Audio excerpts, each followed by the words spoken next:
আল্লাহ তাআলা আমাদেরকে সৃষ্টির উদ্দেশ্য একটাই, সেটা হলো বান্দা আমাকে চিনো, আমাকে চিনে আমার ইবাদত করো, আমার কথা মোতাবেক চলো। তো এই চিনা আর আমার ইবাদত করার মাধ্যমে তাদের 100 বছরের হায়াতের মাধ্যমে সে আমাকে চিনবে, 100 বছরের হায়াতের মধ্যে সে আমাকে ইবাদত করবে। ইবাদত আর আমাকে চিনার মাধ্যমে আমি তাকে একটা বলে এরকমভাবে জান্নাত দিব, যে জান্নাতে তাকে অনন্তকাল কোটি কোটি কোটি বছর তাকে থাকতে হবে।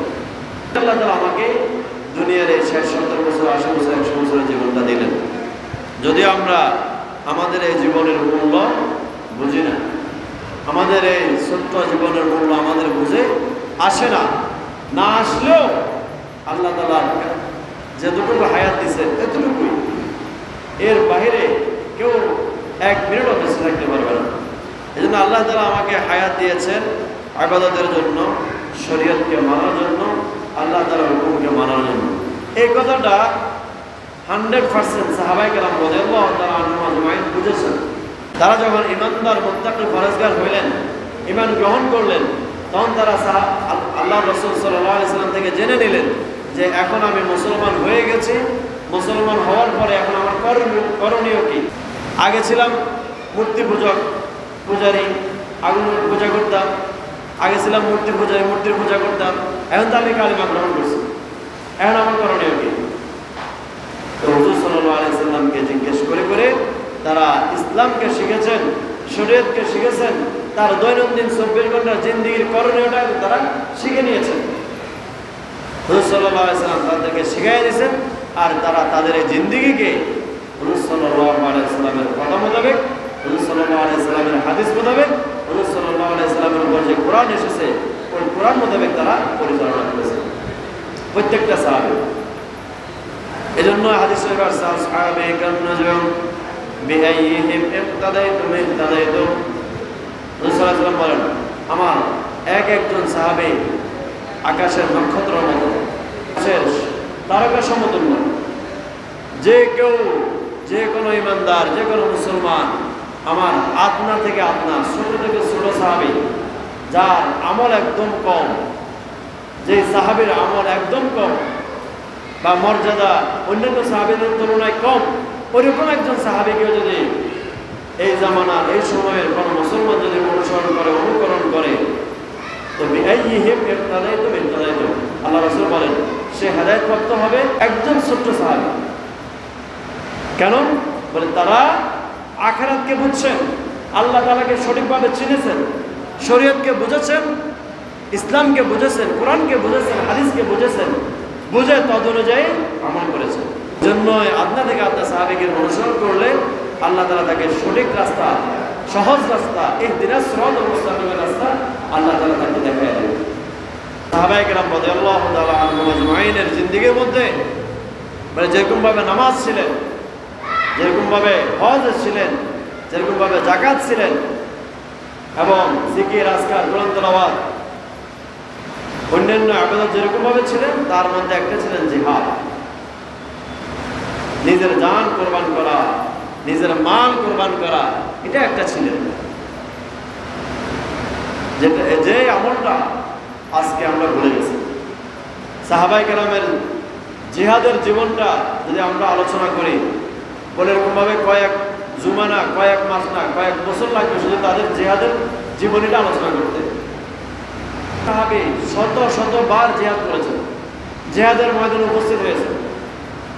খালিদ বিন ওয়ালিদ রাদিয়াল্লাহু আনহু কত জিহাদ করছেন, আল্লাহু আকবার, কিন্তু তার মওত হয়েছে কোথায়? বিছানায়। সবাই আগে থাকতেন, খালিদ বিন ওয়ালিদ রাদিয়াল্লাহু তাআলা সবার আগে থেকে জিহাদ করতেন যুদ্ধের ময়দানে। কাফের মুশরিকদের কচু কাটা করতেন, কিন্তু তিনার গায়ে একটা তলোয়ারের আঘাত লাগতো না। এরকম সাহাবায়ে কেরাম রাদিয়াল্লাহু তাআলা শত শত জিহাদ করেও বিছানায় পড়ে গেছে। আমরা মনে করি যদি যুদ্ধ লাগে যায় তাহলে তো মওত হয়ে যাবে, যদি জিহাদের ময়দানে যায় তাহলে তো মারা যাবে। না না না, মরবে সে যার মওত হবে, এর বাইরে কেউ মরবে না। আর জিহাদ তো মরার জন্যই, মরতে পারলেই তো লাভ, শহীদ হতে পারলে তো আমি কামিয়াব।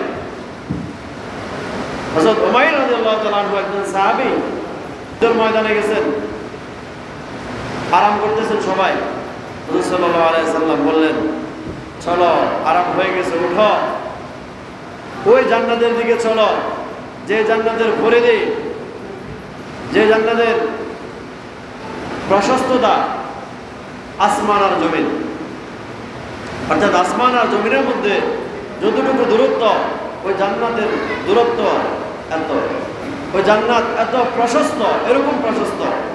ওই জান্নাতের দিকে চলো যে জান্নাতকে আল্লাহ তাআলা তৈরি করেছেন উইদ্দাত লিল মুত্তাকিন, মুত্তাকিনদের জন্য, জিহাদকারীদের জন্য, ফরজকারীদের জন্য, নামাজীওয়ালাদের জন্য, হজকারীদের জন্য, যাকাত দেনেওয়ালাদের জন্য, কোরআন তেলাওয়াত করেনওয়ালাদের জন্য, জিকির আজকার করেনওয়ালাদের জন্য। অর্থাৎ শরীয়তকে যারা মানবে, আল্লাহ তাআলাকে ভয় করে করে শরীয়তের উপর চলবে, তাদের জন্যই এই জান্নাত। যারা জিহাদের ময়দানে যুদ্ধ করতে করতে নিজের জীবনকে বিলিয়ে দিবে, তাদের জন্য এই জান্নাত। উইদ্দাত লিল মুত্তাকিন। উমাইর রাদিয়াল্লাহু তাআলা আনহু এই কথা শুনে খেজুর খাইতেছিলেন, উমাইর রাদিয়াল্লাহু তাআলা আনহু। আর হুজুর সাল্লাল্লাহু আলাইহি ওয়াসাল্লাম ওয়াজ করতেছেন, বয়ান করতেছেন, উমাইর রাদিয়াল্লাহু তাআলা আনহু এরকমভাবে খেজুর খাইতেছেন। তো তিনি এরকমভাবে মুখে দিতেছেন আর মনে মনে বলতেছেন, আমার জন্য জান্নাত, এত বড় জান্নাত আমার জন্য। হুজুর সাল্লাল্লাহু আলাইহি ওয়াসাল্লামের বয়ান শুনে বলতেছেন, বাহ বাহ বাহ বাহ। তো হুজুর সাল্লাল্লাহু আলাইহি ওয়াসাল্লাম জিজ্ঞেস করলেন, তুমি এই কথা কেন বললা? আল্লাহ রাসূল, আমারও তো ইচ্ছা আছে এই জান্নাতে, যে জান্নাতের বয়ান আপনি এখন দিলেন, ওই জান্নাতে যাওয়ার ইচ্ছা তো আমারও আছে। তো হুজুর সাল্লাল্লাহু আলাইহি ওয়াসাল্লাম বললেন, জান্নাতীওয়ালাদের মধ্যে তুমিও একজন। সাথে সাথে মুখের খেজুরকে মুখে না দিয়ে ফেলে দিলেন। এই খেজুরটা খাইলেও তো সময় লাগবে, কথার কথা 5 সেকেন্ড 10 সেকেন্ড সময় লাগবে না? তো এই সেকেন্ডটাও তার সহ্য হচ্ছে না, যে আমি জান্নাতের জন্য এত বেশি আগ্রহী, খেজুরটাকে ছুঁড়ে ফেলে দিয়া যুদ্ধের ময়দানে জিহাদ করতে করতে শহীদ হয়ে গেল। তাদের কাছে জান্নাত ছিল এরকম, তাদের কাছে আখিরাত ছিল এরকম, তাদের কাছে দুনিয়াও ছিল এরকম। দুনিয়ার লোভ লালসা, দুনিয়ার প্রতি আকর্ষণ তাদের এটা ছিল না। উমাইর রাদিয়াল্লাহু তাআলা দেখাই দিলেন যে আমার কাছে খেজুর খাওয়ার সময়টুকুও নেই, কারণ 5 সেকেন্ড দেরি করলে জান্নাতে যাইতে আমার 5 সেকেন্ড দেরি হয়ে যাবে, 10 সেকেন্ড দেরি করলে জান্নাতে যাইতে আমার 10 সেকেন্ড দেরি হয়ে যাবে। এই জন্য খেজুরটা আর খেলেন না, ফেলে দিলেন, যুদ্ধ করতে করতে শহীদ হয়ে গেলেন। কারণ হুজুর সাল্লাল্লাহু আলাইহি ওয়াসাল্লাম সংবাদ দিয়ে দিয়েছেন, তুমিও জান্নাতীদের মধ্যে একজন, ব্যাস শহীদ হয়ে গেছে, জান্নাতে পৌঁছে গেছে।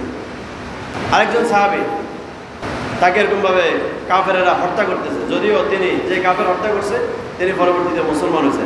তার এই অবস্থা দেখিয়া মুসলমান হয়েছে, সে বর্ষা দ্বারা আঘাত করে ওই মুসলমানকে শহীদ করতেছেন, তিনি শহীদ হয়ে যাইতেছে, এমন সময় বলতেছে, ফুস্তু আল্লাহ,